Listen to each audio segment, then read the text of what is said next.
Hello, I'm Scarlet Butterfly and I'm delighted to be contributing to the Steampunkavision or Sanctuary virtual steampunk festival for music and performance.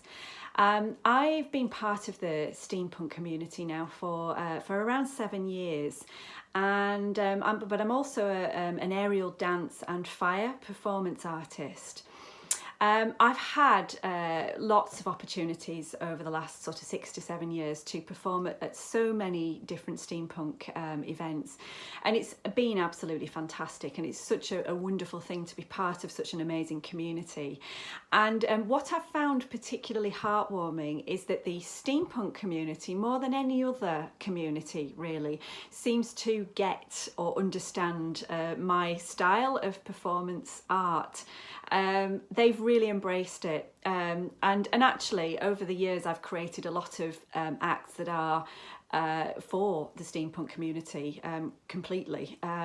So I continue to be completely inspired by steampunk, and I'm really proud to be part of the community. So my contribution to the Steampunkavision Festival Sanctuary is basically a showcase really of some of the performances that I've been doing during the lockdown period.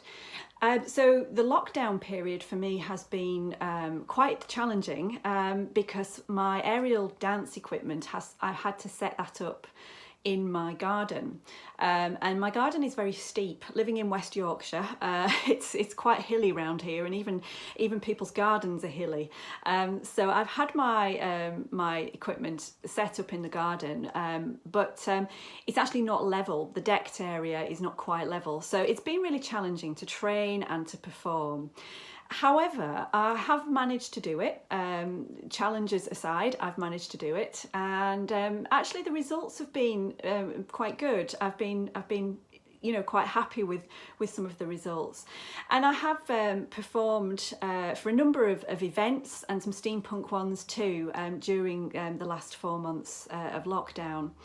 So what I've done is I've put together a short video which has snippets of some of these performances that I've done. So in the video what you will see are a couple of acts. The first one is my Papillon Rose or Pink Butterfly act. This was an act that I originally created for the pole actually, but in the last 18 months I've actually been exploring a new piece of equipment called a lyra pole.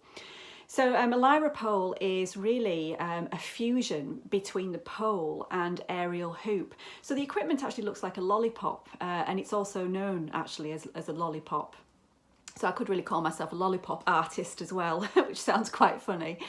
So what I did was I adapted my Pink Butterfly act for the lyra pole. So you will see that in the video. What you'll also see is another act which I very recently created entirely. This is my first ever full act on the lyra pole, and it's called Golden Moon Goddess. And the act is very romantic, it's very dreamy, it's kind of 1930s inspired. It's a little bit Ziegfeld Follies inspired as well. So there are some snippets of that particular act in the video as well, and what you'll also see is some fire performing as well. So the fire performing is also my Golden Moon Goddess act, but I adapted my lyra pole act into a fire act because the costume is just really really lovely. So I have 2 acts with that costume. So that's what you'll see in the video, and I really hope that you enjoy the performances. Thank you very much for having me at the event. It's an absolute honour to contribute, and enjoy the performances.